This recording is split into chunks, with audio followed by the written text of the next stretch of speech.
We're pretty traditionally Presbyterian. I love to call Jesus' name because we said he would. Well, now there's a man. A man got to have a code. That is why. Oh, yeah. A man must have a code. Oh, no doubt. You see, ladies, I'm not just a Presbyterian. I'm a Scottish believer Presbyterian. How he plants his footsteps on every way, and he lightens every load. When he speaks my name, when the battle is tough, oh, I got Jesus, and that's enough. That's why. That's why. That's why. That's why.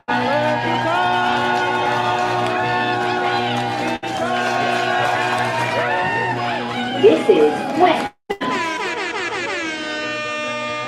Welcome back to the latest episode of Presbycast. We've been sitting here and haven't moved since the last time you heard us do this. It's been a long week.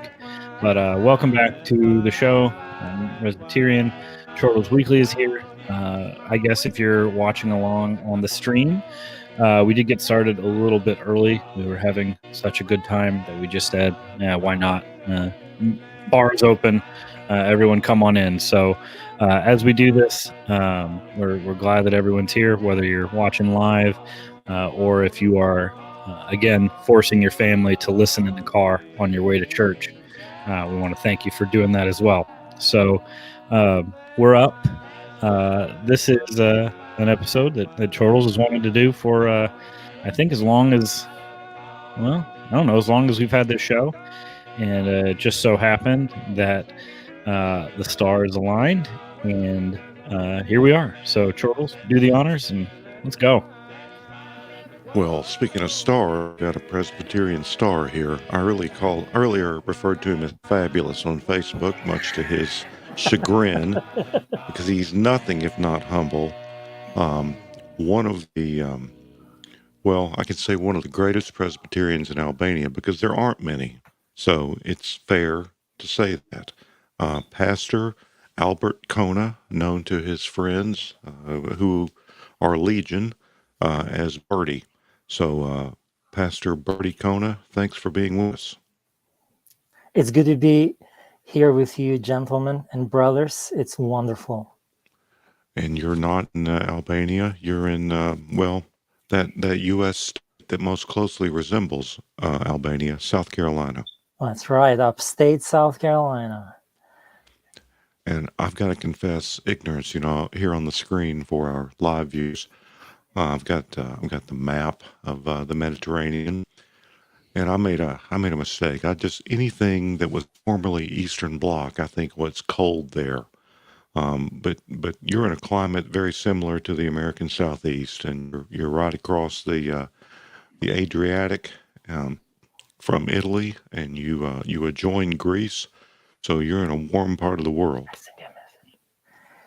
That's right. We are right across the heel of Italy. I live in a city called Durrës. It's the old Dyrrhachium. Most people will usually have it in their Bible maps. It's not a name that is in the Bible, in the story of the New Testament, but for some reason, the name of the city, I guess, was so important during the Roman times that has always makes it in the Bible maps. And so it's an old city. Our Roman amphitheater is about the time of Jesus. And it's a nice little by the sea city. It's a big port, lots of movement and people and migration and fun and noise and crime and all the goods that go with the inner city ministry. Well, and you had a pretty significant earthquake a year or two ago, and last summer your president canceled elections. I think we wish our most recent one had been canceled. But but it's an interesting place to live, and I would say even more interesting place to be Presbyterian. It truly is very, very raw for Reformed faith. Reformation, as most of your listeners should know, never make it to really to the Balkans. Never made it to what will be today Serbia, Montenegro, Kosovo, and Greece. We know that there was a moment when one of the patriarchs, Cyril, if I'm correct, toyed with the idea of leading the Reformed, the Greek Orthodox Church toward the Reformation.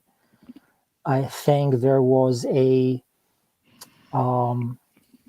structure was built against him between the Turks and the Roman Catholics that eventually got him assassinated, and that was the end of the story for a possible Reformation in the old Byzantium lands, which will include Albania too.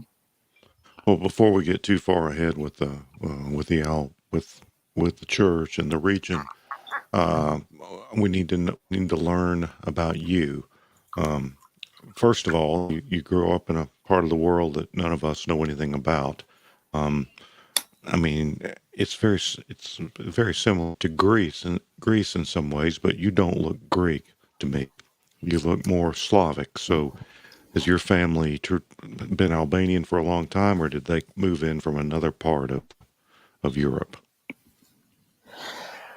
Well, I think that the way I look is the way the old Byzantium population looked.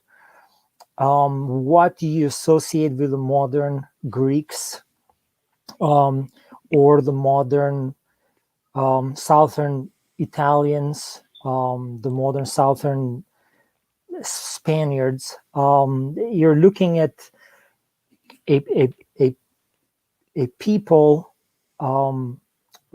that are a result of 4 or 5 centuries of Turkish occupation, which comes with rape and comes with demographic replacements and all kinds of changes that usually the empires do intend to inflict upon their occupied territories.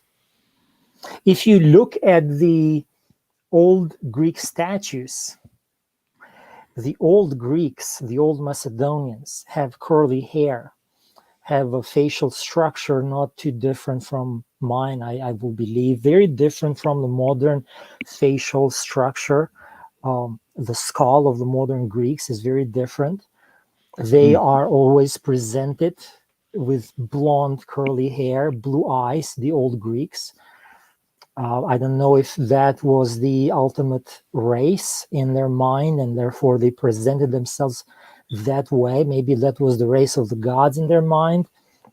But the findings present us a different Greek and Byzantium population from what you'll find today.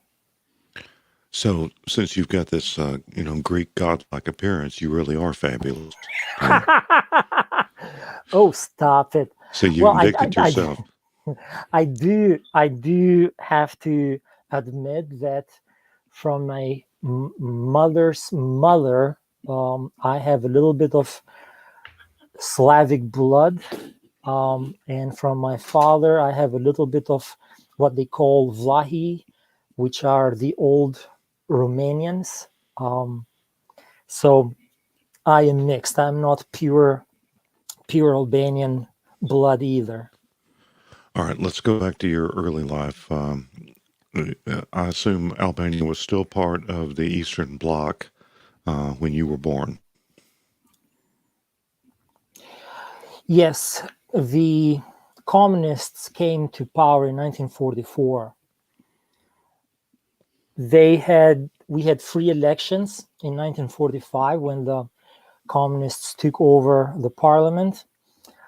The first thing they did the next year was they collected the guns, and the third year that they did was they nationalized the lands and properties and everything else. And from that point on, they kept on tightening the grip more and more, to the point that, by all accounts, the Albanian regime, the old dictator's name was Enver Hoxha, of Muslim origin, an atheist, a member of the Communist Party, an inbreed of French Communist Party. He really was a terrorist, not even a pure ideologist. But his party came to power and tightened the grip for 50 years until 1992. And so it was declared, actually, in Europe, the only atheistic country in Europe. The high school I went to in the city of Durrës in 1947 initiated, out of their own free will, this youth movement to overthrow religion, which meant within 10 years, most of the clergy was either dead, mutilated, or dying in concentration camps. All the religious property was confiscated and was turned into governmental offices or was just destroyed.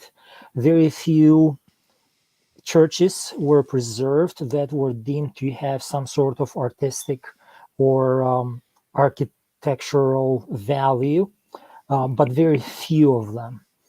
So by the end of 1992, there was only one old Catholic priest that had survived out of thousands of clergy that was in Albania 30 years earlier. So, growing up, what was your exposure to religion? What was it like being a young person in a communist country? Yeah, I had no exposure to religion whatsoever. My parents came from Eastern Orthodox family, but I don't know if it was their fear of the regime, the fact that I had always a big mouth as a kid and I was gonna get them in trouble if they exercised religion at home, or the simple fact that they are just simply not hot for the gospel. And I doubt they actually understood the gospel at the time, because I'm pretty sure that both my father and my mother were converted under my ministry sometime after 2007 when I went back to Albania. So I grew up without religion. So I think you, when you visited my church recently, you told this story, but tell us about your conversion, how that came to be in Albania. Well, that was the winter of 1991 into 1992. Actually, it was, I think, the second week of February. The first missionary team had just come to Albania. A bunch of very meant well, loving, younger, early 20s, mixed missionary group from Operation Mobilization. And they moved to my city.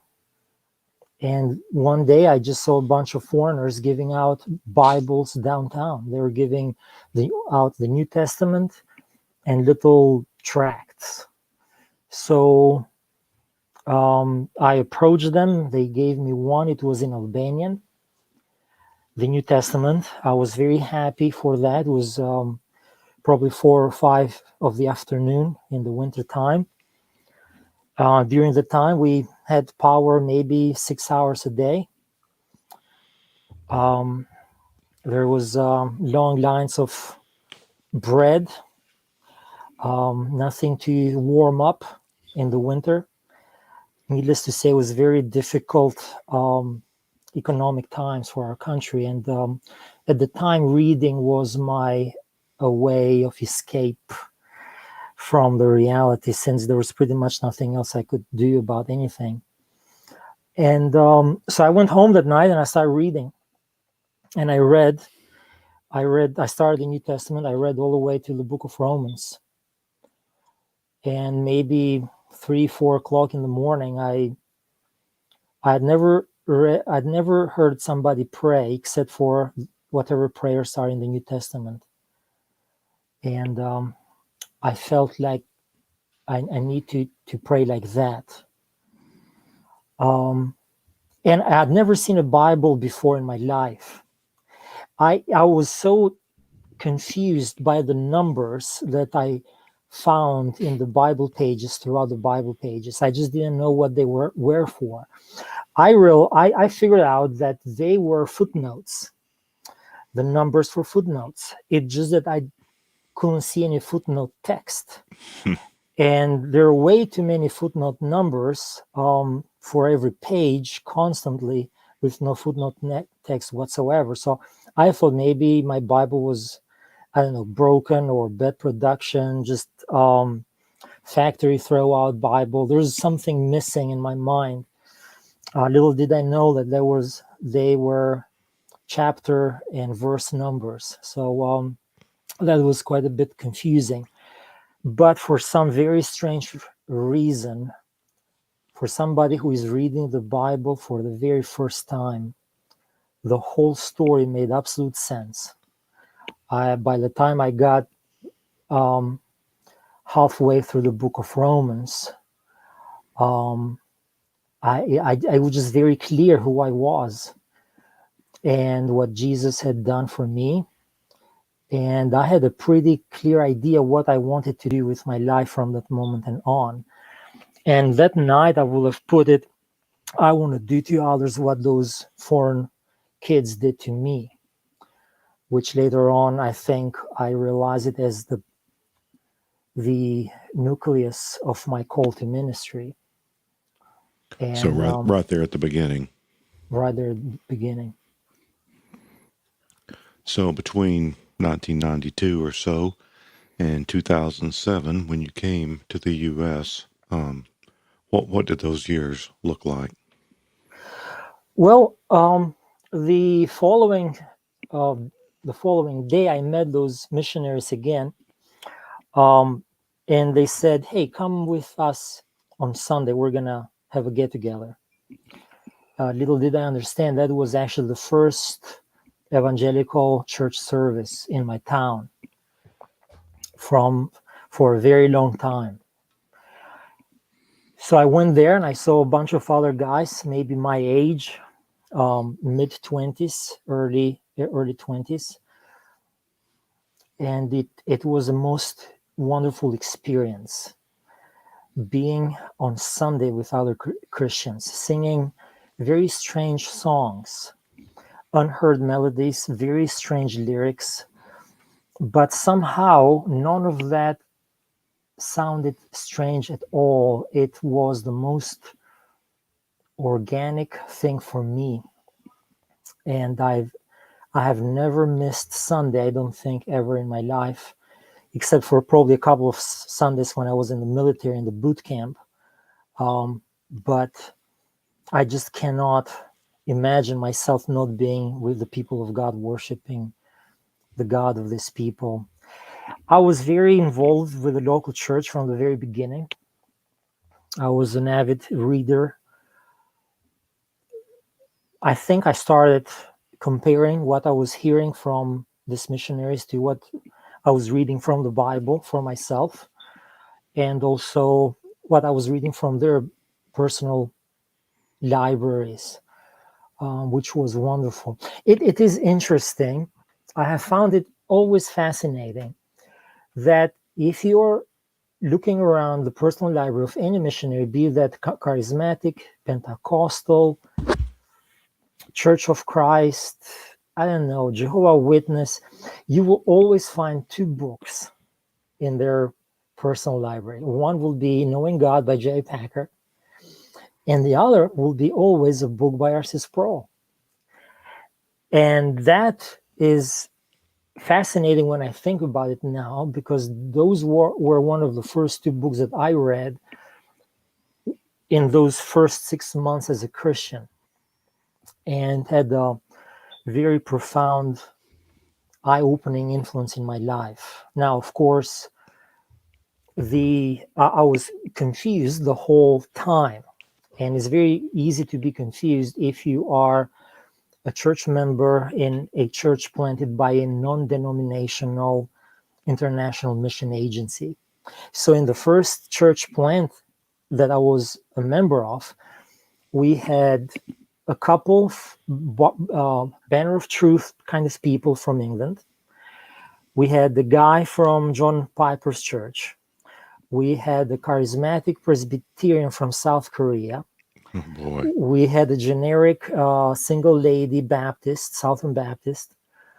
There were two South Africans, an Indian and a white one, and they were both Rehma Bible School, Toronto Blessing, the harshest line that there was. So this was the church plant for them. And this was OM, Operational Mobilization. They had never planted a church ever in their history. And this was their first church plant. And needless to say, they surely did get it wrong, except for the evangelism. Because that church has continued to struggle ever since because of this policy of dropping down to the lowest level common denominator theologically, not allowing more in-depth conversations, and kind of discouraging reading or going to school to study theology. A very almost pathological suspicion toward any kind of seminary or Bible college, and any kind of desire to read further theology and understand was kind of seen with suspicion. So it was very interesting for me. Imagine now you've got about 300 people in the church. I think in those all the way to 1997 in Albania, we had what Jonathan Edwards will have called a window of grace. You could have had a very simple gospel presentation. You went downtown, you preached the silliest presentation, really, and you had hundreds of people converted in front of you. And so all these people are in the church. Each of these missionaries holding a Bible study in their home. Everybody's teaching his theology, of course. And then we Albanians, when we come on Sunday together, we're debating and fighting over theological positions already, or Bible explanations, interpretations all the time. So mentally it was quite wonderful for me. It was a time of constant debating theology from the Bible. You hate to argue and debate. I know that about you. I'm very meek, very soft-spoken. It was your sensitivity when I first met you that really drew me to you. Yeah, we did meet at General Assembly in Atlanta. Although I think I was aware of you before, or I knew you from Facebook at least. And yeah, you were pretty frank and forthright right there in the middle of General Assembly. Well, I realize that I'm not as a polished speaker, not a smooth operator as my Anglo-Saxon brothers that came from good schools are. I never went to college. My education was on the streets. So I grew up in a mafia neighborhood. I still live there in my old neighborhood, and I deal with those people the way you should be dealing with those people, and that's my formation. So there's nothing I can do about that, unfortunately. Well, we hear that Peter was somewhat like that too. So you're in good company if you're a little rough. So between this proto church, first church there in your area, where'd you go from there? I mean, I know you came to the U.S. in 2007, but what happened? What prompted you coming to the U.S. and what did you do there the next 10 years or so? Well, I kept on serving in the church. I served as an evangelist. In 1995, I planted a little evangelical church in another city next door. I always did evangelism. That was my ministry in the local church. I was the evangelist. 1996, 1997, I joined the military there for a year. Mostly because I was very upset with my local church for the issues and problems that I found there. And so I wanted a way out of the city, and I didn't know what to do with myself, where to go. Albania was not an open country at that point, so I couldn't just immigrate to the West. And I said, that's it, I'm joining the military. There's a movie, I think it's a black and white. It's Oliver Stanlio, Olio and Stelio. There's an American movie. These two guys, they joined the French Legion in North Africa. And the reason why they joined the French Legion is because they were in love with this girl. And they have their fault. I don't know if you've seen the movie. And then when they go there in North Africa in the barracks, they see that every other guy who was in the barracks had the same picture of the same woman. So they all had joined the military for the same reason. Mine was strictly ecclesiastical. I just couldn't cope with what I thought was abuse in the church.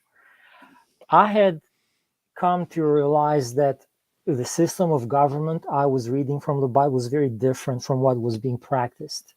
I was reading words like deacon and elders, but in that evangelical church that I was at, they had coordinators and team leaders and stuff like that, things that I didn't find in the Bible.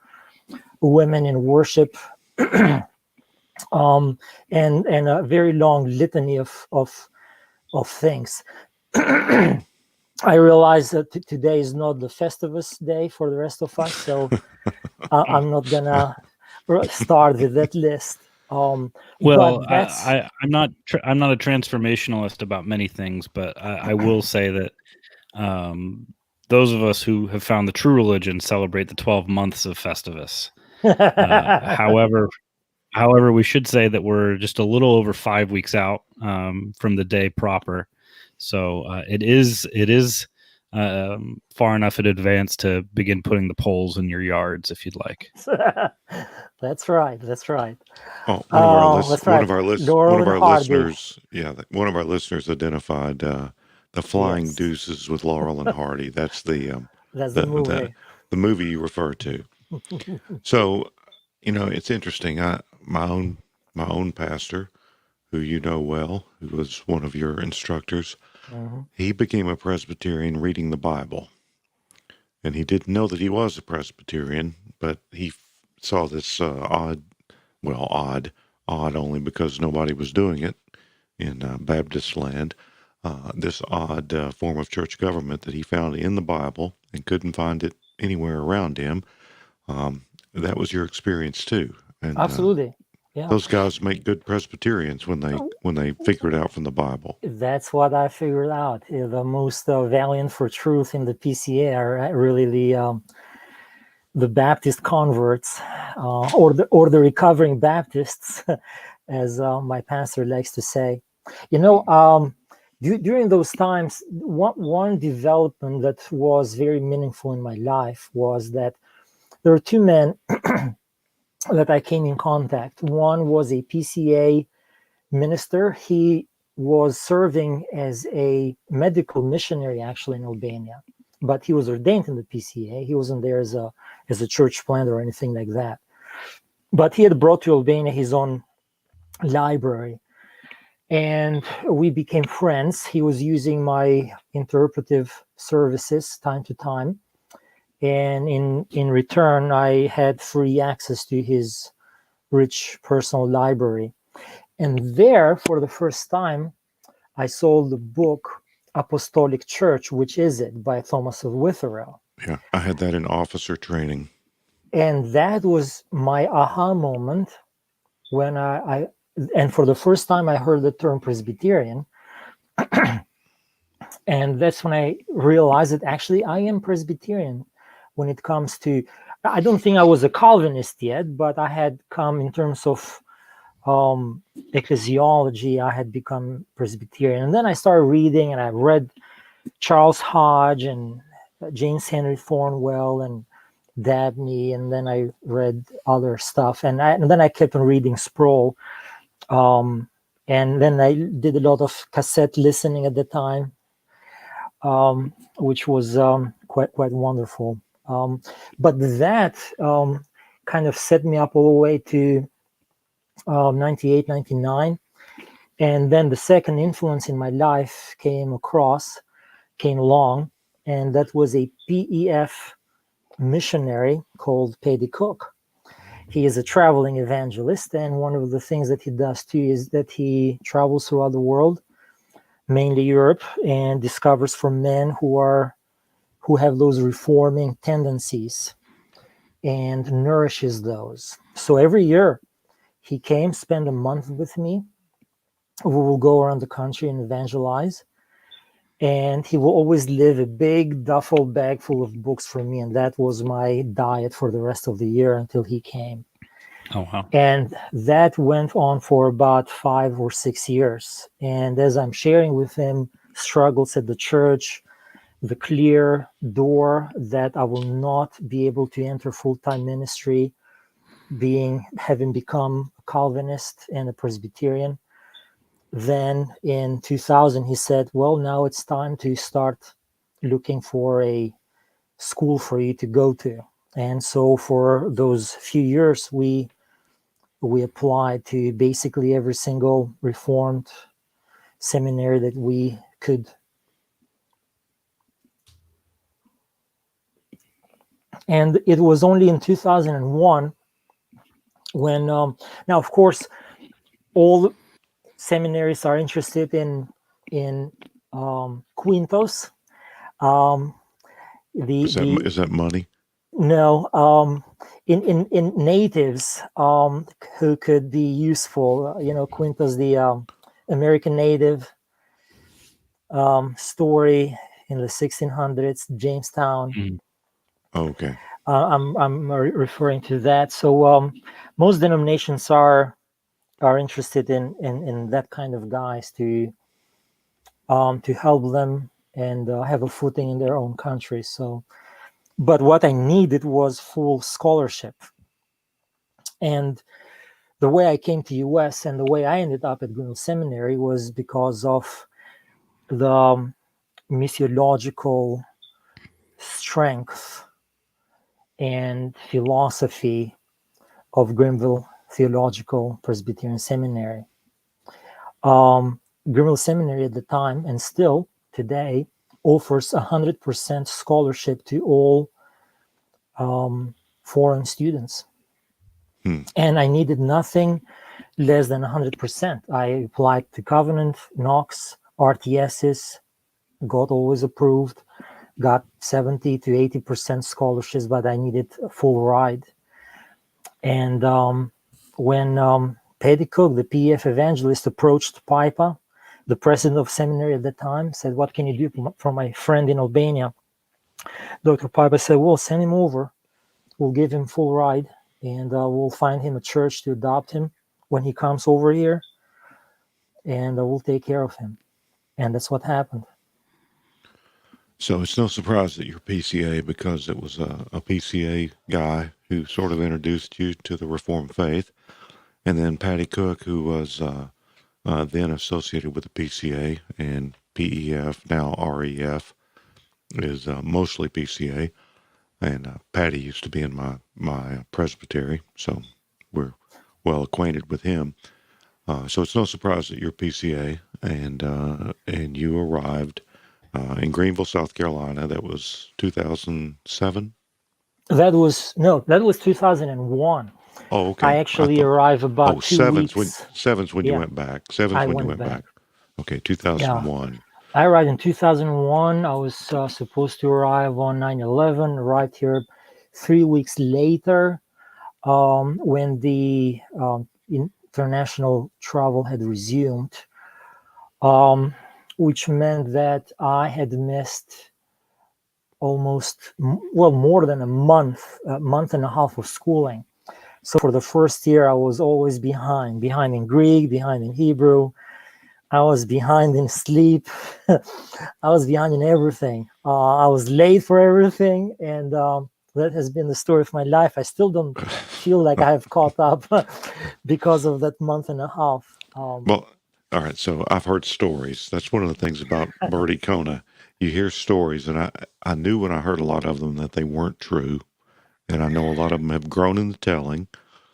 But I heard that when you first arrived in Greenville that, well, let's just say as far as maybe your fashion sense or the availability of kind of current Western clothing, that you might have been about 2 or 3 decades behind. So tell us what Bertie Kona looked like when he arrived in Greenville.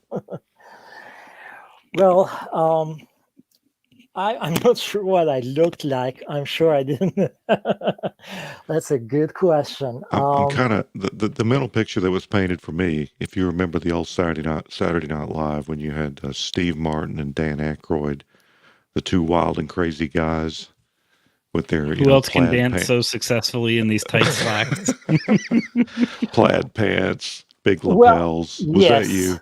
Well, I think the story that you might have heard is a very particular romantic button-down flaming red shirt that I had, which I loved, and I was wore it even at church here in America, with a very strange tie. So, listen, I have a condition called partial color blindness. So there's a certain, which is true, there's certain shades that I don't, you can show me something, what colors, I will say it's blue. It might be actually purple, but, to me it's blue. So I see the main colors, but not the other one. So that might have been the effect. Well, now let's be honest. Some of those Greenville guys are kind of what we would call dandies. So they were probably offended by your color sense. My friends that were with me at that time, they were absolute nerds. None of them had matching socks to start with, so I don't think I was in much better company than I deserved. So, but Presbyterian nerds, when they can be Presbyterian and nerds at the same time, they can be hardcore. I like to say there's no weird like Reformed weird. That's right. And that's true the world over.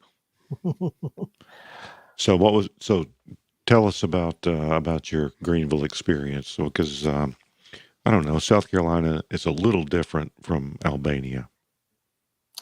Very different. Of course, the concept of a cross-cultural ministry is a real thing. I have come to realize very strongly and appreciate the need for cross-cultural training for any missionary family or team that you will send overseas. I was getting myself in trouble all the time just because of my different way of thinking. And later on, I realized that I was even actually insulting people just by telling stories and or even telling jokes that didn't mean to offend anybody. We get that all the time. Yeah, I mean, for example, I remember one night, since you mentioned my sense of fashion and my old clothes, there were these very sweet old ladies on Sunday night at the church. And they came to me and said, so, do you wear clothes in Albania? And I said, no, we wear leaves. I don't think they heard the answer, so they said, well, do you need some clothes? And I said, no, my father and I had a very good fall last fall. And they looked at me like, what? And they walked away. Now, later on, I realized, what a jerk was I. I was an absolute jerk, an idiot. But there's all kinds of just moments like that. I mean, I could tell you jokes after jokes, things that I actually have said. And yet here now, for example, we can talk about Thornwellian deaconship and its relation to missions later. But when I came, I was staying with a deacon's family. They're a young couple. She was pregnant. I stayed with them for 2 months until the deacons of the church put some things around and got things ready for me. And one night she says, well, I'm leaving. Are you okay here by yourself? And I said, no, I would like to go somewhere. She said, well, I'm going to a baby shower. I said, can I come? And she said, why would you want to come to a baby shower? And I said, because babies are so cute and I just love when they get a bath. And she said, but the baby is not born yet. And I said, who are you showering then? So this was about 10 of these a day, every day for the first year, until I realized where in the world was I. I remember her husband, just anytime he saw me on church on Sunday or Wednesday night, he would just walk behind me and whisper, shut it. Just shut up. Stop talking. don't even talk. But I gather you were well. Most people treated you probably better than you deserved, right? Absolutely. The church that adopted me is Woodruff Road Presbyterian Church. Pastor Carl Robbins had just arrived in the scene maybe a year earlier than me. And he is the most influential person in my life outside seminary, and I think even more so than Greenville Seminary. It should be. It's not a critique to my seminary professors. I love them all. But it should be that way. The church should be more influential to you than your professors. And the church was very, and I think churches might learn a little bit from this story, very intentional and internationally strategic for the kingdom of God. So I'm flying from Tirana to Zurich to Atlanta. I have all my life savings. I'm 31-year-old. I have about $1,000 with me.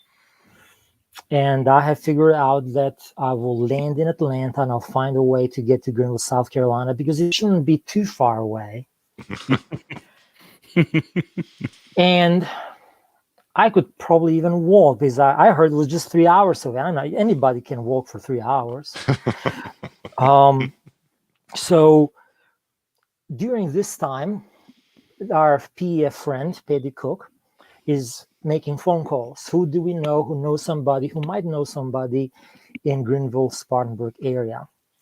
And then somebody calls Carl Robbins, says, hey, I've got a friend of a friend. He's coming over. this is his situation. Could you do anything for him? And Carl Robbins says, sure, absolutely, we'll adopt him on the spot. He hangs up, picks up the phone again, calls the deacon, the guy that I stayed with for a couple of months, says, John, you're leaving the work right now. There's a guy on the plane. He should land in Georgia in about 3 hours. So you better be at the Atlanta airport to pick him up. And he's staying with you for a couple of months until you guys figure out something. So I meet this guy, picks me up at the Atlanta airport.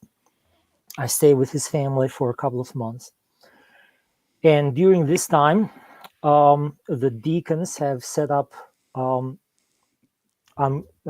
basically end up rooming with another seminary student. It's a very simple house, very cheap.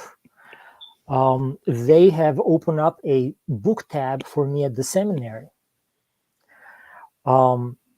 And they told me, buy every single book you ever can think of that you see anywhere. Just buy it, put it on the tab. We'll pay the tab at the end of the year. When they went to pay my book tab at the end of the year, I had cost them about $500.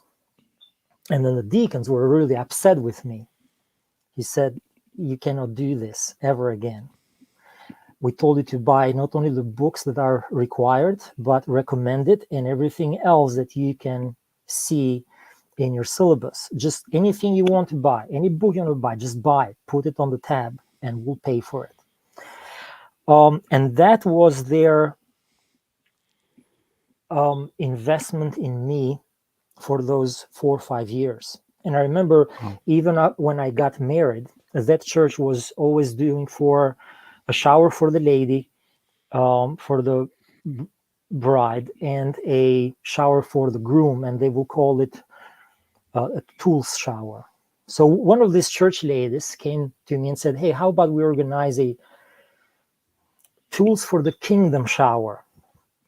And so, which meant that I went on cbd.com, the Christian book distributor. I registered there. I picked a few hundred books that I wanted to buy, and the church members, they bought a book, and then we had a party and we had a shower, and that was the tools for the kingdom shower. So very, very detailed thinking, very the Thornwellian idea of deacons as tools for outreach, evangelism, and missions is that the purpose of the deacons is to cause liberality, generosity among members for other members and for the mission field. And this is the Thornwellian principle of deacons and the relationship with the mission field. And the deacons at Woodruff Road were the excellent body of man for that. They made sure that not only me, but other foreign students who were going at Woodruff Road at the time were taken care of, had food on the table. I lived very cheaply. I had a budget of $250. I lived on $250 a month. And they paid the little rent that I had, and they paid for my books. They bought me 3 cars, which I crashed them all successfully. Because I'd never driven before until I came to US. Oh boy. Well, if they paid for your insurance too, that wasn't cheap. No, I actually paid for my insurance, and it was pretty cheap because I had an Albanian international driver license. Okay. And they couldn't run your record. Yeah. Which meant I could get 11 tickets in a year or in a month, and I will still have the same basic insurance. Well, that's maybe some things are better in the former Soviet bloc. Yeah. Well, if you go online and look for Russian road rage, I will dispute that statement of yours. But God bless the Russians always having a dash cam turned on. I mean, this is.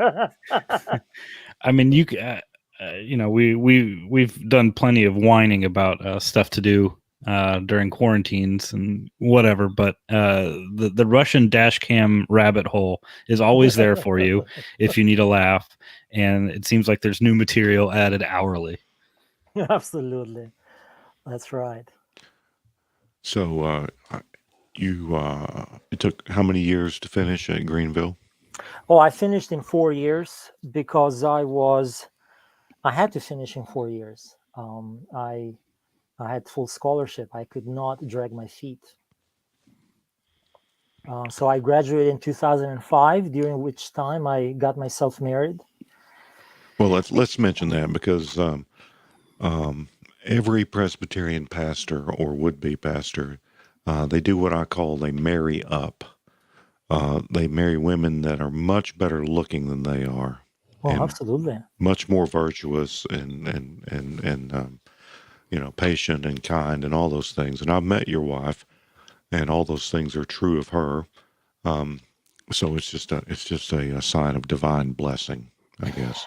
Absolutely. And it's even more so, me being a total blind. I don't even see colors at this point. So when I went home, the day I met now my wife, I told my roommate, I met a girl and she's blonde. And he said, "You're an idiot. She has red hair." She's a South Carolina girl. We should say that. Yes, she's because I agree with the old and proven philosophy of the Greeks that when you go to foreign lands, you still steal their women and their stuff and their money, and then you go back to your own country. It's a perfect. I don't know why people don't do that more often, but from my perspective, it made total sense. So I got Miss Spartanburg 2000, and I married her, and so that's. She was literally a beauty queen. Literally, oh, she still has the pictures and the ribbons and the all that stuff. Unbelievable. Yeah, born and raised in First Baptist downtown, and of course you have to go to First Baptist to do beauty queens. Oh, that makes sense. I don't know what is it with Baptists, First Baptist and pageantry, but it's an interesting subculture. Now, I think I heard, or you said, or my pastor said, that she was taking some elective classes at the seminary, and that's how you all met. No, he doesn't remember it correctly. Okay, well that's not surprising. I pulled it off, and I think that was the greatest stunt of my life. And here's what happened. So Jenny is graduating from Furman University. That's 2003. And she has scholarship to go and study at Southern Baptist Seminary in Louisville, Kentucky. Well, that is the springtime when I met her. And I knew that if she went away, things would have gone kaput. So I insisted for her to come and study at Greenville Seminary. Well, the problem is that Greenville Seminary didn't have any degrees for women that women could enroll. So I went to Dr. Pipe and I said, "Listen, here's this woman. She wants to be a pastor's wife, wants to be a missionary, is okay with me coming with me overseas. How can I keep her here? She has a scholarship to go to Southern." He said, "Well, let's start a biblical counseling Master of Arts with Jay Adams." And I said, "Wonderful. How do we do that?" So that summer, he proposes a new degree, Master of Arts in Biblical Counseling. And it got approved. And she was matriculated, and she took classes with me for 3 years. She took classes under Dr. Wilburn and Morton Smith and Joey Pipa. And on Sunday night, she took classes under Jay Adams for 2 years straight, 3 hours every night, every Monday. And I must interject here and give my 2 cents of it. Any pastor's wife should take Jay Adams' full class, 2 years class on biblical counseling, because that's what she will be doing for the rest of her life. Formally, informally, at the bus station, at the church, at home, the pastor's wife will be doing biblical counseling nonstop for the rest of her life. And I thought that was the best investment that fell on our lap to bless us for the rest of our ministry together. And I strongly will advise any seminary, especially if you intend to be a missionary, and the missionary overseas lifestyle for the missionary wife is very challenging and difficult. You need to have that course under your belt.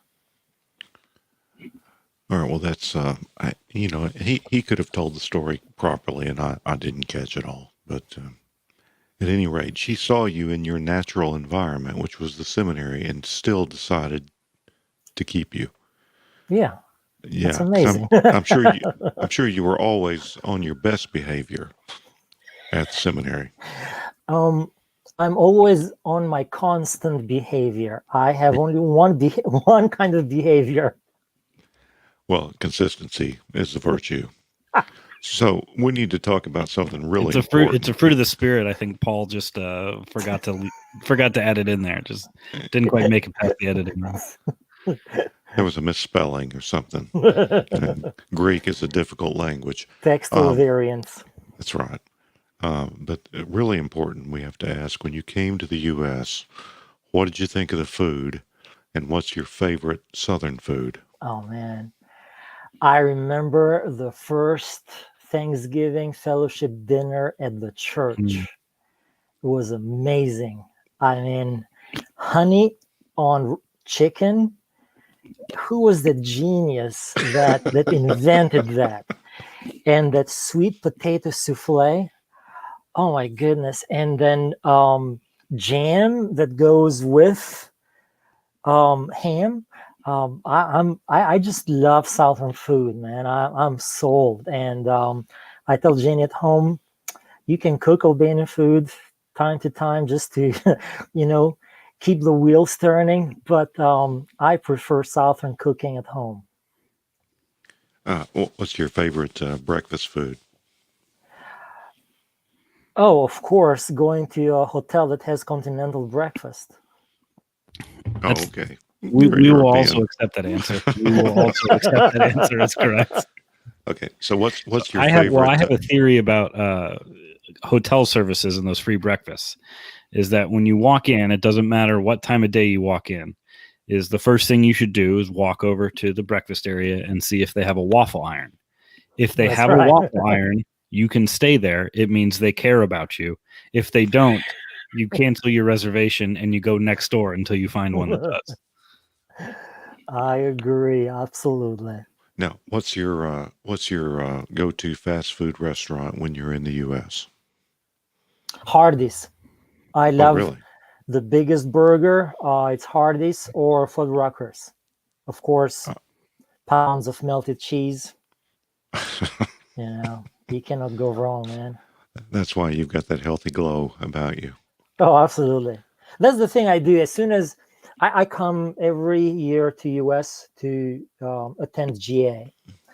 And the first thing I do, as soon as I drive out of the airport, I find Hardee's. I buy me my biggest burger, and I get me Dr. Pepper, because you cannot get Dr. Pepper in Albania. That's my favorite soda right there. It's funny. We do meals at the local prison at Christmas time, and they don't have Dr. Pepper in the prison. So I learned, after being responsible for acquiring the victuals for a couple of years that they like that Dr. Pepper, and you always run out of that. So you've got that in common with inmates. So, Hey, I there you grew go. up in a prison, man. All right, so you went to seminary not just to get a degree, but with a goal in view. So, how did that work out that you were able to return to your home country with this, with this woman that you hit in the head with a club and threw over your shoulder and all of her money, and you went back? How did that work? I mean, who helped fund that? Who got you back to Albania and got you started there? Well, I, as you said, my goal, my purpose, when I came with a clear purpose to go back. I never was tempted to stay, even after I graduated. Even to this day, whenever I travel to our supporting churches, many times we have had chances where supporting churches didn't have a pastor at the time, and I got invitation to stay and pastor there, and I declined that. I intend to decline every single time. My long-term goal is to leave behind me a Presbyterian denomination in Albania. That's the short answer of a big goal, and I can put more details into what's included in that. For one, what's included in that is to have 3 churches planted, to have a college or seminary or some sort of educational institution that prepares men for ministry. Have those 3 churches particularized with local Albanian ruling elders and deacons,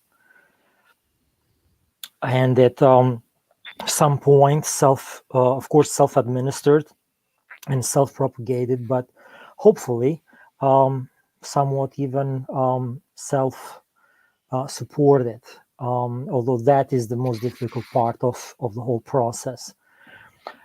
So that is the big goal. So in 2007, I went back.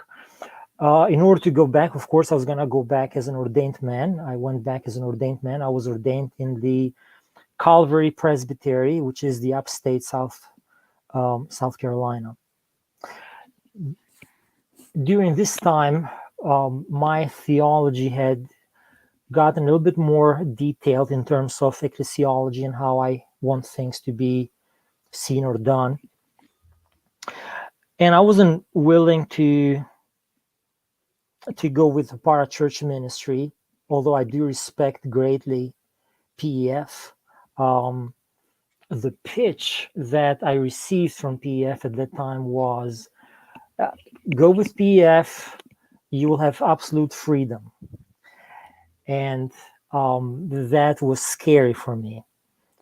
On the other side, the other option was to go with MTW, but I was discouraged to do that from other European native MTW missionaries who told me that the status of a native with MTW in Europe is different than my status in the Calvary Presbytery. In the Calvary Presbytery, I can vote, but with MTW, in my own country, as an MTW missionary, I will not be able to have a say in anything. And that wasn't good with me. It didn't make sense, ecclesia, in terms of the church polity. And I didn't see my Remember, I became Reformed because I became Presbyterian. So that one thing I'm not going to let go is Presbyterianism. Then I became Presbyterian. Then I became a Calvinist. So for that reason, being a member of a very godly church and a very smart session and senior pastor, they said, hey, listen, according to the Book of Church Order, PCA has 3 sending institutions: the local church, the presbytery, and the General Assembly, which is NTW. So if you don't like NTW, you go with Presbyterian or with local church. At the end, Calvary Presbyterian ended up sending me as an evangelist with the powers of the evangelist overseas. I got ordained in February 2007, 15 years to the date when I was saved. And no, not 15 years. No, it is 15 years. And so I went back with the powers of evangelist. I was... And that means you can ordain officers and baptism and do all that, and administer the Lord's Supper. Yeah, I have the powers. Without a session. Yeah. But as a Presbyterian, you don't want to remain without a session, but it's a temporary thing that must be renewed, I think, annually. Annually, yes. And that lasted longer than I had intended to. But anyway, I went back in 2007. I got supported by other conservative right-wing Presbyterian churches in the PCA. And raising funds was quite an interesting experience. I wasn't aware of things, the harshness of how things are in the PCA, this fight between the left and the right. And but it was a learning experience. I learned very fast, very soon, by so many, where I fit, where I belong, and where my place was. And that was fine with me afterwards. But I went with my wife in 2007, newly ordained. And the moment we went back, we started ministry. We started evangelism. We went out on the street. We met people that I knew, I had grew up with, people in my neighborhoods and so on. Pretty soon, we started a Bible study in our apartment. We live inner city. We live in an apartment building. It's one of those typical Russian-looking apartment buildings, like you will see right there, made of concrete and brick. You circle for half an hour around the neighborhood to find a parking space. There is noise constantly throughout the day and the night. All the clubs are open 24 hours a day. Sometimes fights and police sirens and so on. But it's an exciting area. I love it. People know me. I grew up there. The guys in the neighborhood, we're not good friends, but we have a good relationship with all my old neighborhood guys. All of them beat me up at one point, and I've beat the crap out of each and every one of them at some point as I was growing up. That's how you know it's real friendship, you know? Yeah, absolutely. Half of them are muscle people with the mafia. The other half, they just watch the street. And but for me, that's a very safe neighborhood. When I leave Janie and the kids behind. They're fine because that's my family. And there is something about growing up in a neighborhood, and you know everybody, and you can, if something happens to one of the neighbors, and my city is about 500,000 people. And you go and you talk to them, and you always have an open door. Whatever struggle your neighbor might be going through, they're listening to you, and there's always an open door. So soon afterwards, about within 3 or 4 months, by Reformation Sunday 2007, we started our first worship service. And we kept on working at it until last September 2019, when our local church was particularized into the PCA, and actually particularized into the Calvary Presbytery of South Carolina, which makes Calvary Presbytery the only presbytery probably in PCA that is an international presbytery. Well, that's a distinction, no doubt. I have on the screen your church website, just to show that it exists there, and maybe people can read the address if they want to go visit it, and maybe try out the Google Translator feature to see. Two things that you might notice there. Kisha means church, Ungil or evangelical, because we want to maintain our distinction from the Jehovah's Witnesses and Mormons, as well as Catholics and Orthodox. And we call it Reformor, which is Reformed, not Presbyterian, because nobody knows the term Presbyterian over there. But they know the term Reformed, Reformation. Germany is very close to us. They have heard of Luther. They might not have heard of Calvin, but they surely have heard of Renaissance and Reformation. So we didn't want to use a more British Isles term from the point of view of the Albanians, and use more a continental term. Although that is, our church is a Presbyterian church, is a PCA church.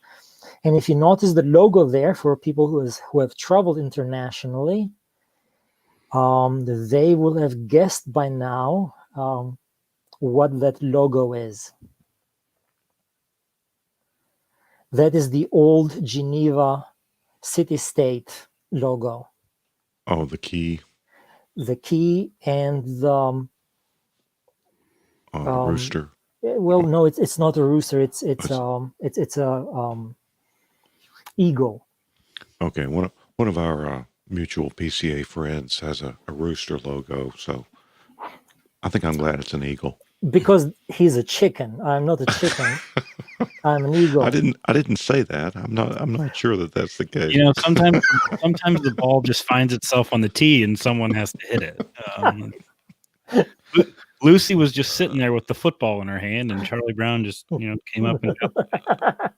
Well, now you right, also so have you've got a very kind of a disturbing flag in Albania. It's black on red. I mean, it's like with a double-headed dragon or eagle or something.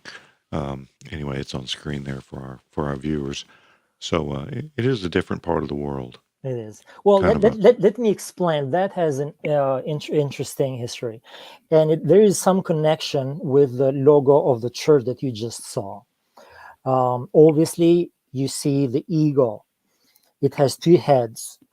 Why will an eagle have two heads? Now, if you ask the modern millennial Albanian why two heads, they will say, well, if you cut us one head, we still have a spare one.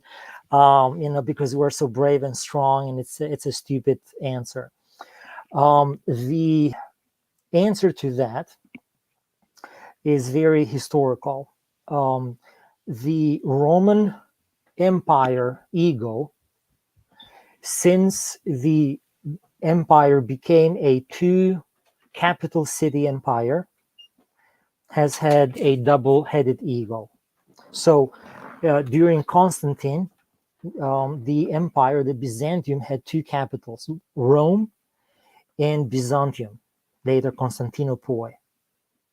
So those are the two heads of power.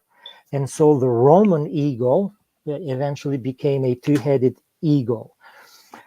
The Western Roman Empire failed in 410. But the Roman Empire in and of itself, with its Caesar, continued for another 1,000 years, as we know, until 1444, when the Turks sacked Constantinople. And throughout this 1,000 years, the symbol of the Byzantium was a two-headed eagle, which is why in Greece today, in Orthodox churches, you will find a two-headed eagle. You will find the two-headed eagle in Montenegro, Macedonia. You'll find it in Russia. So all this Eastern Byzantium kind of related, or Eastern Orthodox Christianity or Eastern Christianity has the double-headed eagle. It's the old symbol of the old Byzantium. But eventually, the eagle became a symbol of the Holy Empire, the Roman Empire, the Christian Empire, or the Christendom, which is the reason why in Europe, even to this day, many states, many cities, what used to be the old city-states, they have an eagle in their symbol. Now, Albania was under the Ottoman invasion for 400 years, five centuries. In 1912, when the Ottoman Empire was falling apart, the Albanian patriots aimed for independence, but they wanted to do things in such a way that they will not have the resistance of the Muslims in Albania. Muslims in Albania make 70% of the population. So how do you choose a national symbol that unites and doesn't divide? Well, they took the red flag, which was the Turkish flag in 1912, still is today, and they placed on top of it a Christian symbol. And at this point, 70% of population of Muslim origin and 30% population of Christian origin, they saw their own symbol, they saw their own religion, their flag, and that kind of united them, and that has been our national flag since 1912. But the many of the Templars, many of the knights in the Middle Ages, they fought under a white flag with a red double-headed eagle. That was one of the many flags of Christendom at that time. And so now going back to our church logo, I thought, okay, eagle is our Christian heritage. It's our Albanian heritage. It's a Christendom. There's the kingdom of God. There's a crown there. Then you got the keys. The city of Geneva knew something when they came up with that logo in the time of Calvin. And I think the logo has historic roots any way you look at it. That's that explains that. So back to the planning of the church. How many months did you say it was before you began to worship from the time you landed? About 4 months. Well, let's see, July, August, September, October, 4 months. Okay, explain to everyone how that is not the norm among missionaries or in the PCA. That's just not the way it's normally done. Well, overseas, in Europe, that is not the way it's done. Europe is a very harsh continent to work with. In America, you can plant a church in a year because all you're doing is you're moving membership around. You're just graduating Baptists to Presbyterians. And you can pull off and even particularize it in 2 years. But that's not Europe. You are relying on hardcore conversions. And God blessed us. Nothing special about my preaching or my ministry or anything like that. It's just we had so many people praying for us. And God blessed it. We my two elders that I have now, they're 41-year-old, both of them. I've baptized them. I baptized their wives. I've married them. I baptized their children, and then I ordained them into ministry. And it's very unusual. Now, for me, that was not characteristically unusual. I've seen that before. As I said, from 1992 till 1997, Albania had what we will call a window of grace. And so I have seen revival at least twice during those 5 years. But things have started to slow down in Albania. And are getting a little bit more tricky. requiring a little bit more thought in evangelism, in approach, and things might continue to get more and more difficult. But as a more kind of a very weird mixture of Byzantine culture and Muslim culture, Eastern and Orthodox and Roman Catholic culture, the doors are still open. You can talk for 2 hours your religion with some guy that you don't know on the coffee place, and you can actually have full freedom to go all the way to the end with your gospel presentation. But you thought it was important to begin worshiping quickly. I might have jumped the gun there. I'm not sure about this yet. By almost every single church planting manual that I have read, they say that if you jump your gun, in America, for example, if you start your first worship service with under 50 people in your Bible study, then your church might grow up to 80 and will stay there. And you are not going to break that 100 people number very easily. So I could have pushed it a little bit longer, but I just love the idea of starting our first worship service on Reformation Sunday. And I didn't want to wait another year to do the next Reformation Sunday. And I had already collected about 50 people around me. So I thought, 50 people in Albania, it's a middle-sized church. And you probably, as you notice from the pictures there, our congregation is very integrated. We have all the colors there. So remind us of what the ethnic mix is.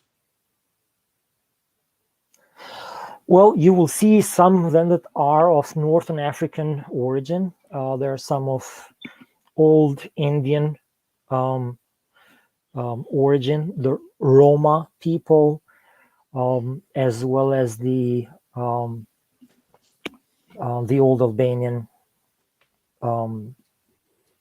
ethnicities. And so, you found that not only is the gospel obviously cross-cultural, transcultural, is the same true of Presbyterianism and Reformed worship?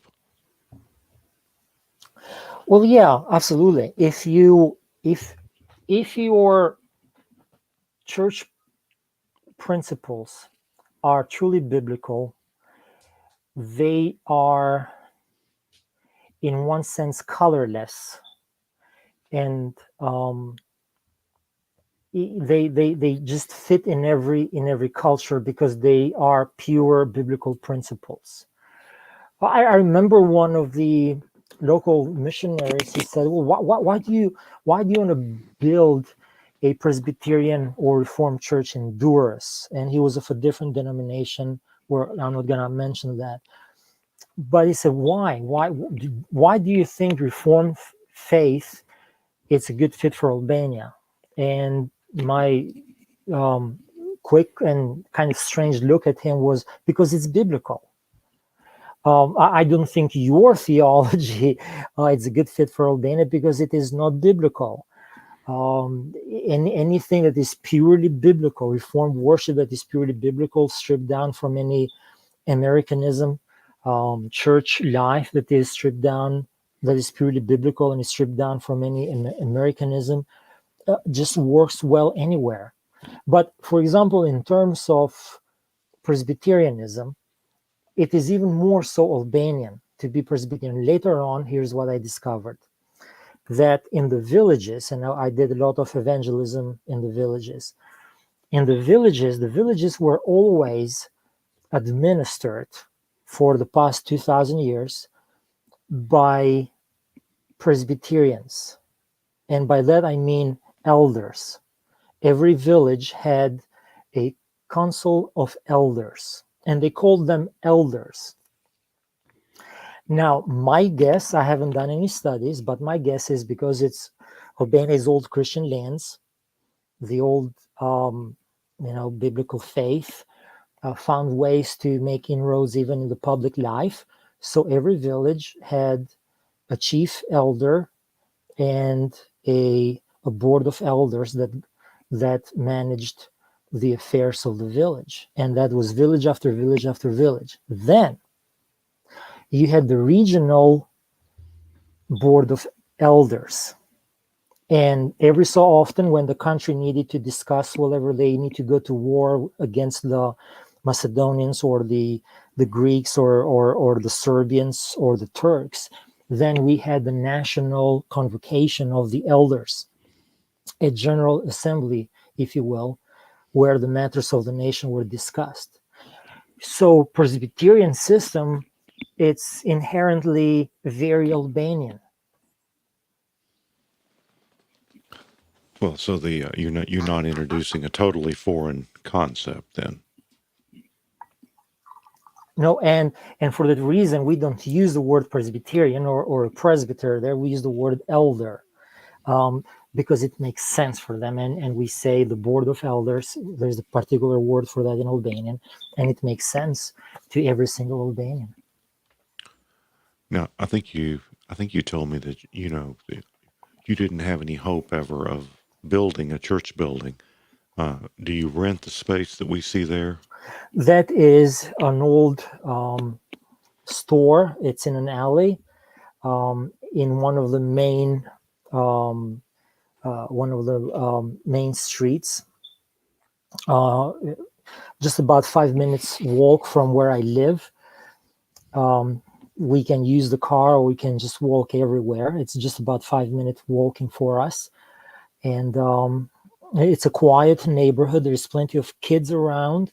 You can see the door there many times. People who are walking by, they will just go by the window and put their face on the window and look inside and see what's going on. And on purpose, we don't put decal on our windows just so people can see what we do. We had the flute and a guitar for worship. We sing our hearts out. I am writing a lot of psalms into music. So that eventually one day we'll have a full psalter for singing. I'm also doing some of the Trinity hymnal translation. Some of the hymns from the Trinity hymnal I'm trying to translate. So are your psalms, and you were telling us about this, that you're doing the psalms in Albanian. I'm sure, hundreds of years ago that there were psalms sung in Albania, but are these the only modern psalms that you know of that are being translated? The psalms are never sang by the Catholic community in Albania. The psalms have been chanted by the Eastern Orthodox monks, not regularly, but on high seasons. So Albania has never had a psalter per se. There are a few psalms that the Byzantine Orthodox Church will chant, but just maybe less than a dozen. So this really is the very first psalter for singing that I've been working on. I thought I was going to be done with it in 3 years. I realized that I'm not such a great poet after all, and that Albanian language is a very difficult language to write rhymes for. You said there are a lot of syllables. An English word that might be 1 or 2 syllables might be 5 or 6 or 7.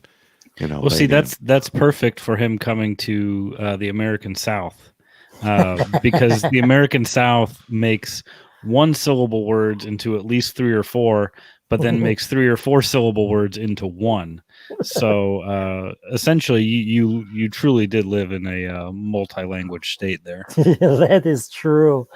That is so true. Oh yeah, absolutely. Yeah, I do remember the first week. I went to Kmart at that time. There was still Kmart around, and to buy utensils, pens and paper for school.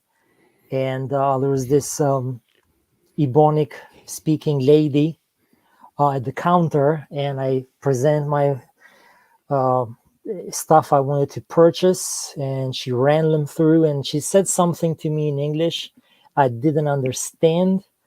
Then she said it again, and I still didn't understand. And then she said, "Boy, this boy." It So was she wanted money. She wanted you to give her some money. Yeah, she said, how are you gonna pay for this, cash or card?" I didn't understand a single word, just because it was just very southern draw, Ebonics, and it was quite nerve-wracking at that moment for me, because I thought, if I don't understand the over-the-counter lady, what's going to happen to me in the academic classroom. Yeah, well, I'm sure. Well, you've done well. I mean, you preached in English for us recently, and it was very good. And your English is a lot better than our Albanian.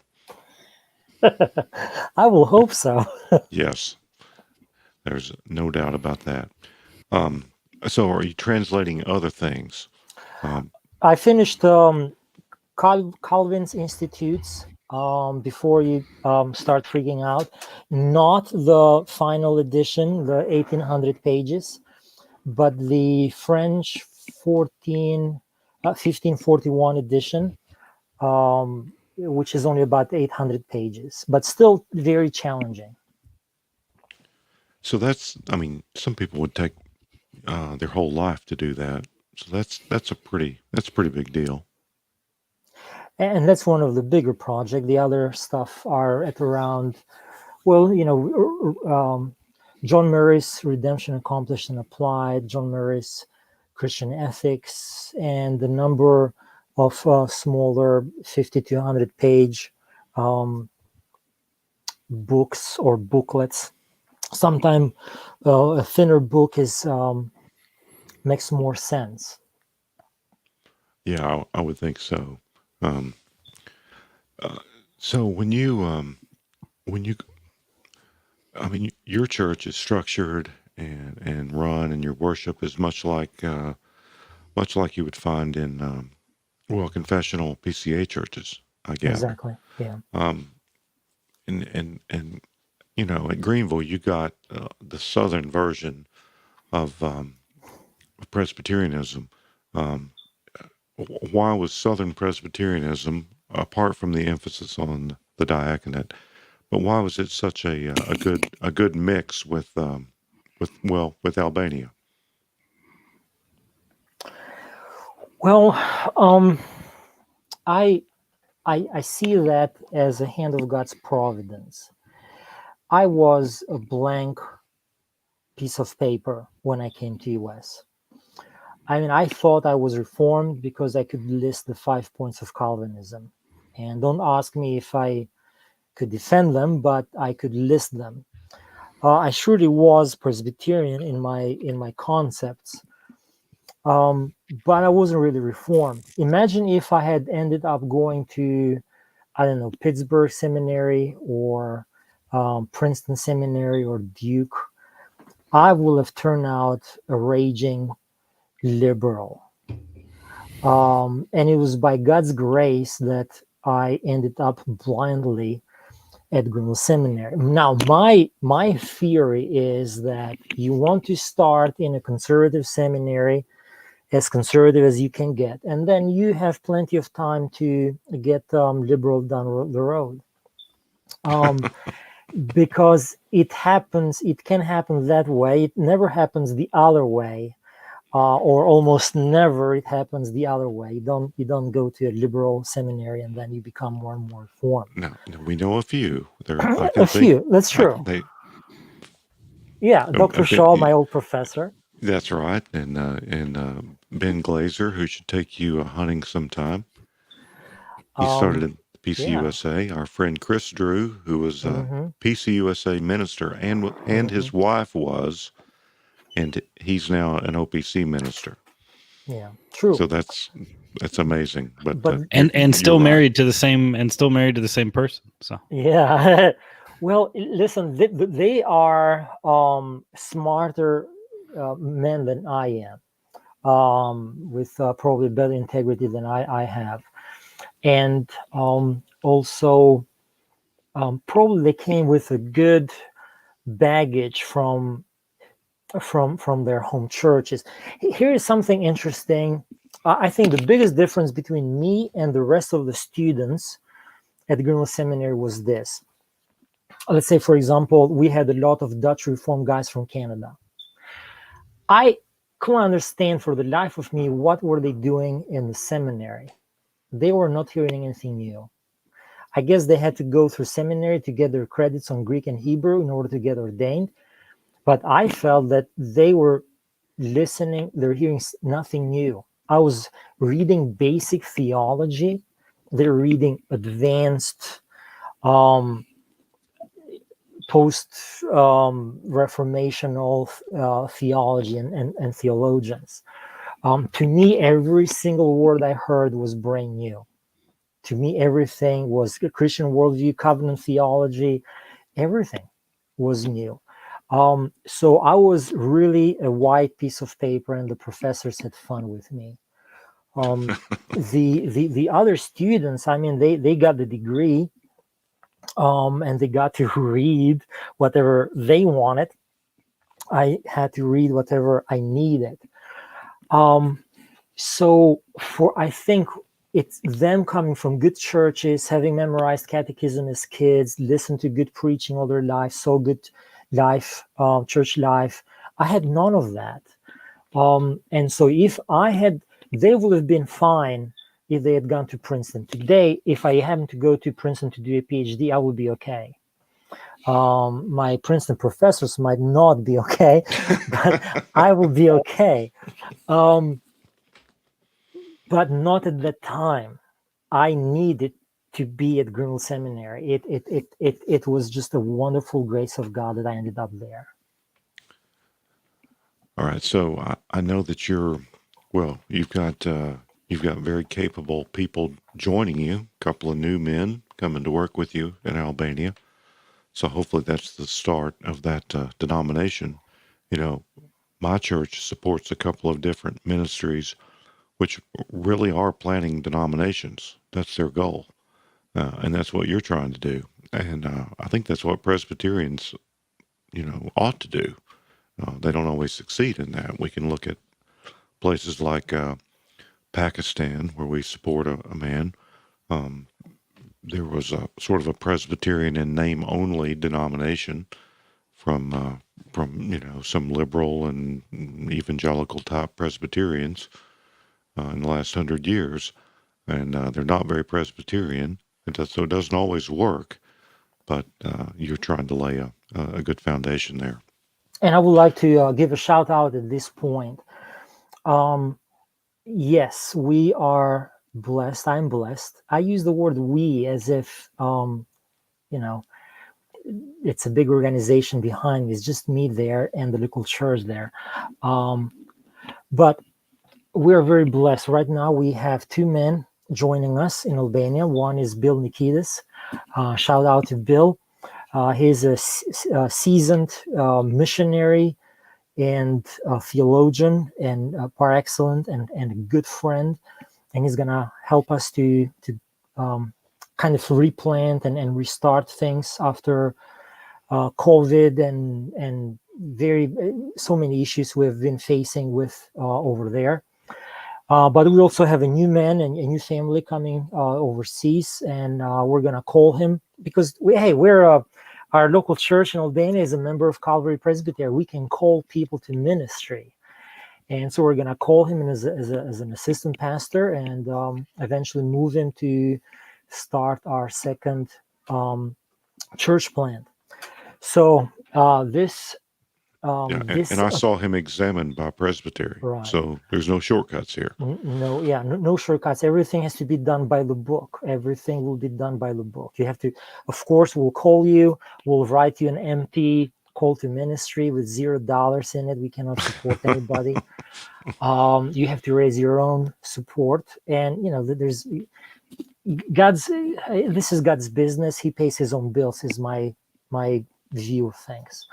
And God always confirms ministry by the way he supports it. And he has confirmed our ministry in Albania by the way he supported it. So we know this is God's will through so many avenues. But this word, this message, this call to action right now is for men in the PCA who are ordained and are sitting on the rolls of the presbytery like ducks without a call. Come to Albania. I will help you. I'll make sure that you're fully prepared for it. Come and plant a church. God will bless you financially. You will get the money you need.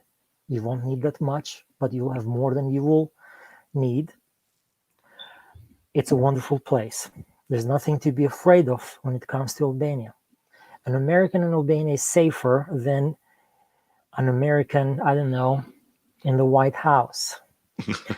And I'm not exaggerating. My kids and my wife, they go out by themselves everywhere. It's a beautiful field. It's a beautiful country. It's a beautiful people. We need men who are capable, who are looking for a place to serve, who love God and who love Jesus. For seminary students, while you are still thinking about your future, consider Albania. It's a wonderful, even if it is just a first house for you and not the forever house, it's a good first house. Come, plant a church, particularize it, leave some elders behind. Help us build a Presbyterian Church of Albania, PCA. You can keep your PCA ordination as I keep mine. It will always be PCA. All right, so I'm sure you need men, but you probably could use a little more money than you have. If someone wanted to support you, is Woodruff Road still handling that, or do you have a website or No email address or anything like that? In the spirit of churchmanship, all our support, all our checks and money, cash, goes toward Woodruff Road Presbyterian Church. And that's in Greenville. That's in Greenville, Simpsonville, South Carolina. Put on the memo line for Mission to Albania or for the Kona family. And the deacons take the money, they administer it, they make sure everything is fine with everything, with me, with my spending. They keep a check on us. They make sure there's good play. And they make sure we don't starve, and we get our paycheck in order, our W-2 at the end of the year. We get nothing more than what we need. And the ministry stays afloat and moves forward. So we pay zero fee to any other mission agency. There's no need to pay any fee to anybody. The deacons, this is the job of the deacons. At Woodruff Road Presbyterian Church, deacons don't take care of the building, and they do, but they organize the men of the church to do things. They do missions. They take care of the missionaries and the men that they support. They are involved with their lives. The elders are involved with our lives. So our friend Ben asked, how hard is it to learn Albanian? Yeah, and I want to second on this question, because as we were looking through pictures of the neighborhood and the coast, it was well, it was an appetizing place to look at to live. I mean, undeniably beautiful. It is undeniably beautiful. We live by the beach. We look toward the west, so we see sunset on the sea. And the city wraps around the bay.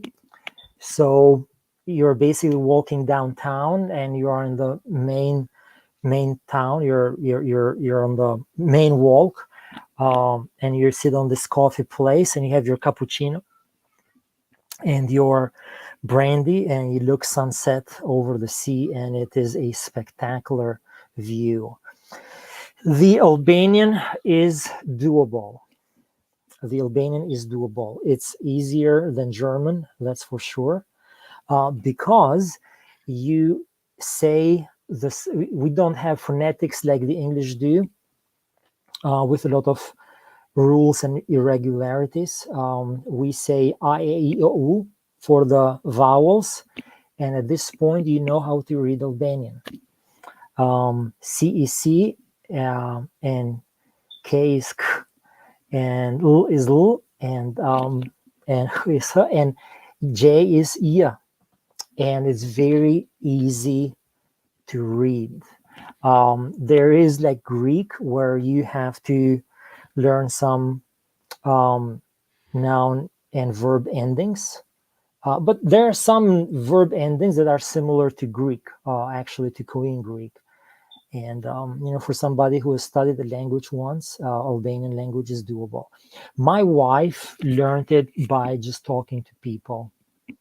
She didn't do any class. She took about 3 months worth of formal training, and then whatever Albanian she knows, and she knows very good Albanian. She's fluent in Albanian. She just basically learned it by talking to people on the street.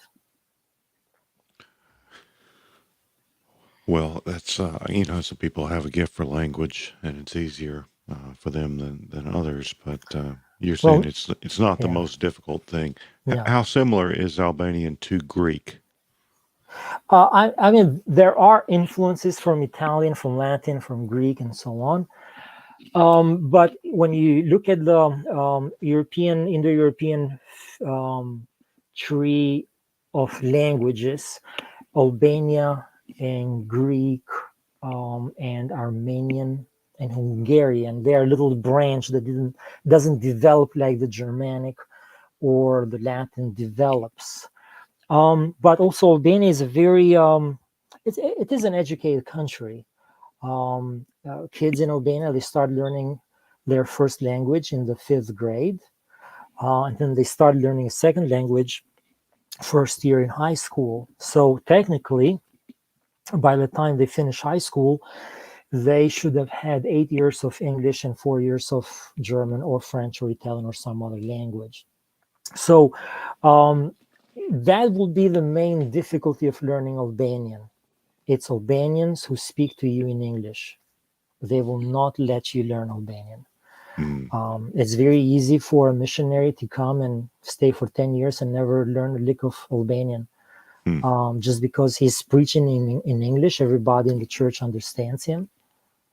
Okay, here's a surprise for you. You don't know that I found this.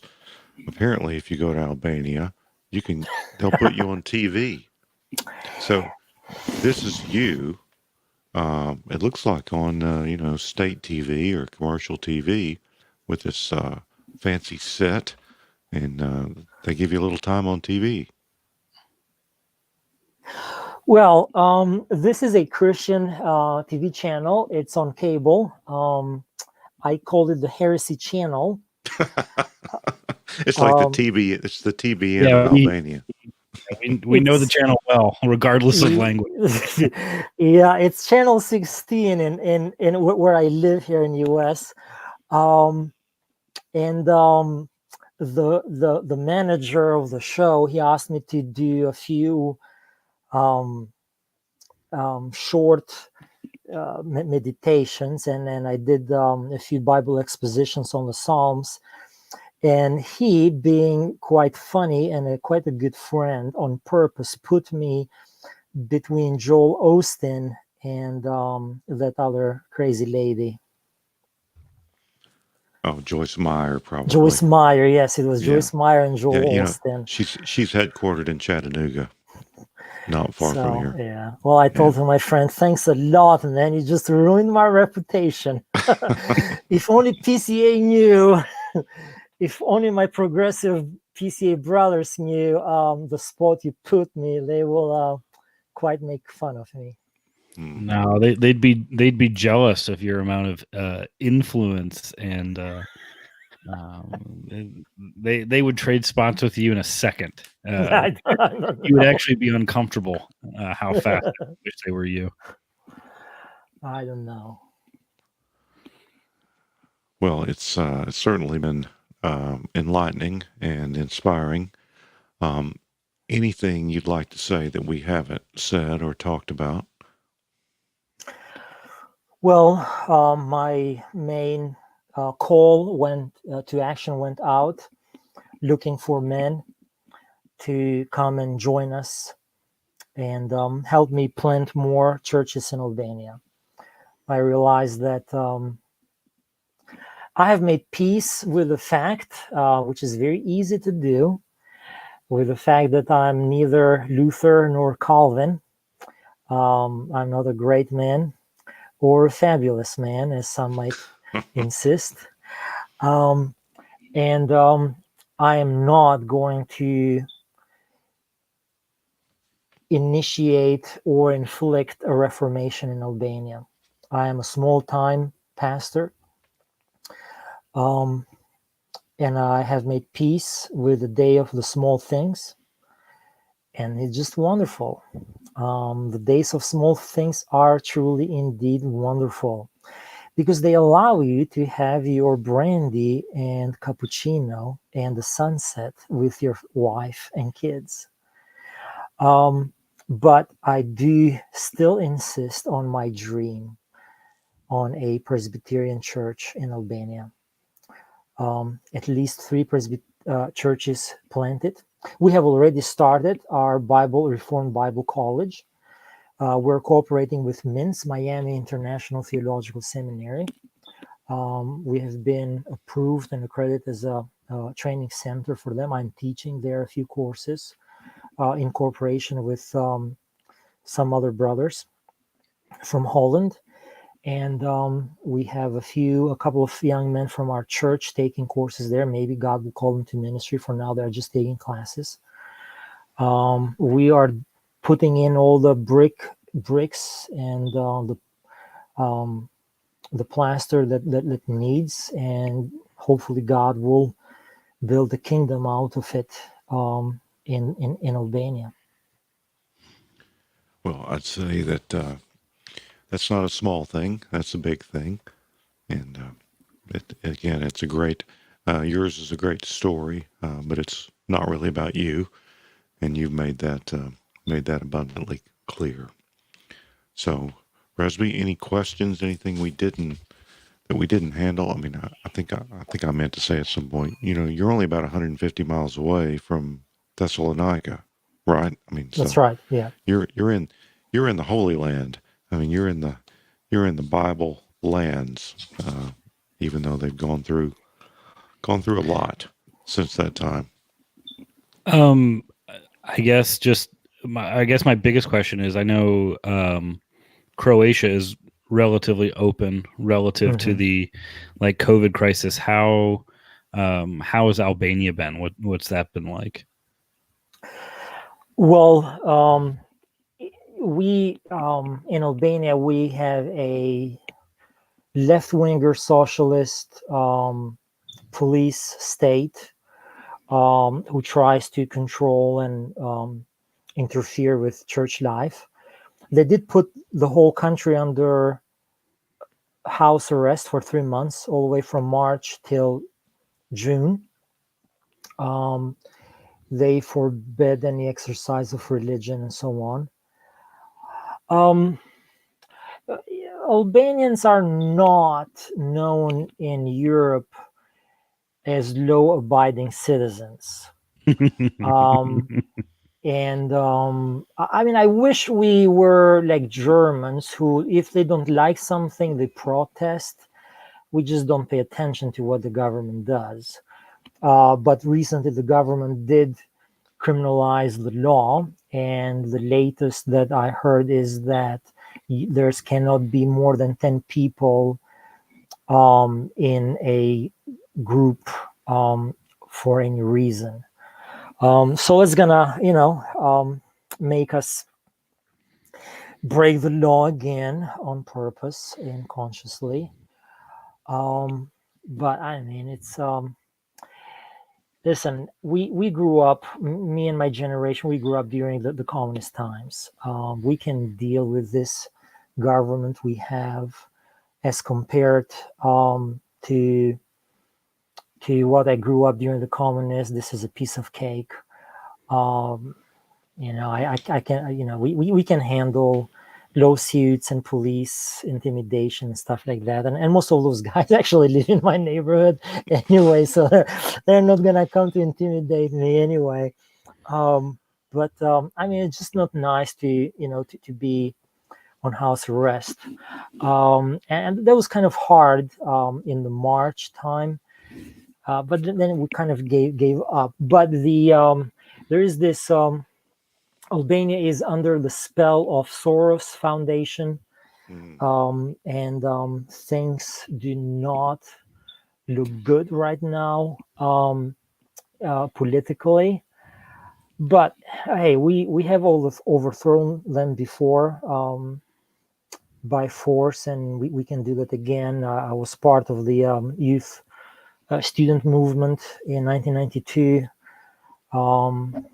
to the overthrow of the then communist government. So it's we know how to do it again. So Well, Presbycast is an anti-communist show, and I'm glad to yes, hear that. I guess I think it's one of our 3 tenets, although I forget what the third one is. I just right. no Anti-Baptist. yeah. So you probably heard about Rod Dreher's new book, Live Not by Lies. Right. And in that Resby and I are reading that. The publisher sent us copies. And and in that book, there are a lot of people from mostly up in, closer to Russia, but East German and maybe Czech and people like that who were under communist tyranny, and they don't like what they see in the U.S. Right. I wonder, as we have the woke stuff and a lot of evangelicals who seem to be leaning left, and what word would you have to Americans who are toying with with ideologies that they might tend to the left? What would you say to Americans about that? Go overseas on a mission trip and look at the still very visible effects of what communism did for 50 years. I remember one evening at the General Assembly, this very nice gentleman from a seminary that I'm not going to mention came to him. We started talking about the Sabbath and the enjoyment of Sabbath and the freedom of Sabbath. And he objected to that. He said, well, if you don't play soccer with your kids on the Sabbath, then where is freedom in that? Well, at that point, I had flashbacks from my childhood in Albania. And I said, I lost my temper, I admit, and I got angry. But I said, listen, I was born in slavery. The work days were Monday till Saturday. On Sunday morning, when we were supposed to have our day off, there were trucks that came under our buildings and forced us to get in them and go out on the fields and till the land, and was done on purpose, and was free, unpaid labor, even for us as children. It was done on purpose because the government knew that the Christian people in Albania of Eastern Orthodox and Roman Catholic backgrounds, on Sunday morning, they will wash and bathe and put their best suit on and walk by the places where the church used to be and pretend like they're just walking, but for them it was going to church. They went to that place and they prayed, and they even will drop money by mistake. It was them tithing, you know. It was a very interesting way of how the people were trying to worship on Sunday, and the government knew that and got us on trucks to labor on Sunday. The only thing we had free was one afternoon in a week. And I said, where is freedom in that? Where is freedom in that? In freedom to worship, freedom to not be afraid, freedom to not be a slave, freedom to be with God.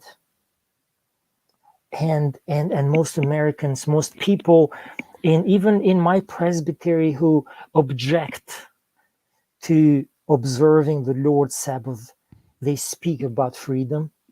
They don't know a lick about the Sabbath freedom. I was born in slavery, literally, and I know what I'm talking about. I'm not, I know that some people are scared. I will distinguish between fascism and socialism, because I see two strands raising their heads in US. I'm not concerned about fascism. If you study fascism, and not Nazism, but fascism, if you study fascism and socialism, they are sisters, twin sisters of French Revolution. But there is a difference between the two of them. Socialism is more ideological. Fascism is more national, more nationalistic. And for that reason, it's easier to deal with power-grabbing politicians. Look at fascist Italy, Duce. It wasn't an ideological movement. They tried to use ideology, but it really wasn't an ideological movement per se. And it took just a few guns to overthrow them. And they're never heard of again. Communism, on the other side, is still lingering around because it's an ideology. It's not just a political movement. It's not that it's just a economic movement or a militaristic movement. So I think the worst of two things that can happen to America is socialism. The best of the worst that can happen to America is fascism. You can beat them up. That's all it takes to overthrow fascists. You beat the crap out of them. We did them once, and you can do it again. You do it with love, though. What?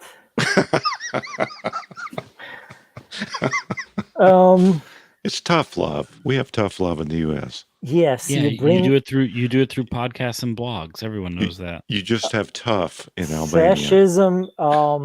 Yes, you can do that, and then the time comes when you do it with your AR-15, and that is okay. And then you never hear of them again. And I think Americans have done it once, and they, I think, can do it again. Socialism, on the other side, is the worst possible scenario that I see for America. Well, we could go all night on this, but we've already gone about as long as we've ever gone, as long as we've ever gone on a show, with just maybe a couple of exceptions, but I knew we could talk forever. But we won't keep you. And again, we appreciate you being with us. And we could talk on the, well, will you be at General Assembly if we have it? It's going to be tough for you because we don't know when it's going to be, really. Yeah.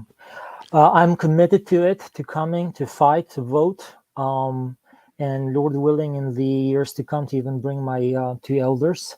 So at least for as much as I'm concerned, I triple my votes there. I would love to bring my 2 young elders there too. Well, maybe we can talk again at General Assembly, if not before. I mean, I hear you stay up late, so maybe we could talk in the middle of the night from Albania. Is the internet okay over there? Oh yeah, Europe has the best internet, man. Okay. Well, Resby has the worst internet, so he may come to Albania just for the internet. There are discussions currently happening in the comments about this very thing. Glazer and I have already been pitching each other on opening like a Southern Comfort restaurant, and maybe making the trip over. Hey, you're most welcome, man.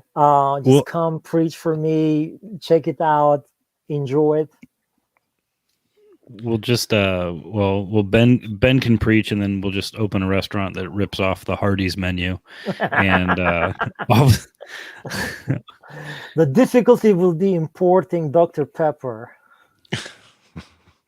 Oh, we people have been moving banned substances across borders for years. I think we can find a way. Hey, moonshining business, man. If you can get a few notes from the Appalachian old moonshiners, hey, you can run that line. All right. Well, we do hope people will be able to support you and keep up with you, and we'll have you again. We'll speak again. But Resby will tell everybody good night, and we'll just thank you again, Bertie, for being with us. Thank you, brothers. Yeah.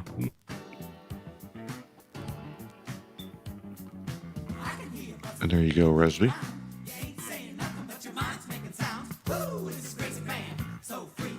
Oh, you know what? I muted Presby, and I meant to mute Albert. There we go. He doesn't even know. Well, actually, I didn't do that. Well, Presby, unmute yourself. Well, it'll fall to me to say goodnight because Resby has muted himself, or maybe his internet has failed. But thanks for listening.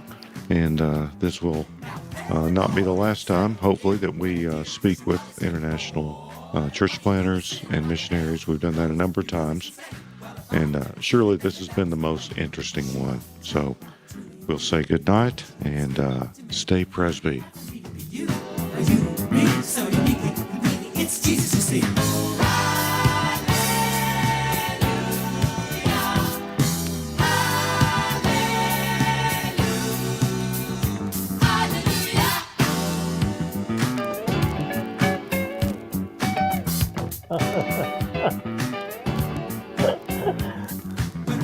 That's great music, man.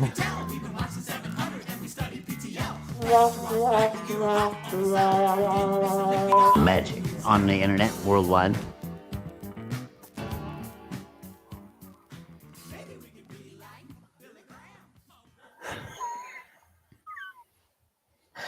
What was that band? That was great. Resby, we lost you. You muted yourself and I couldn't unmute you.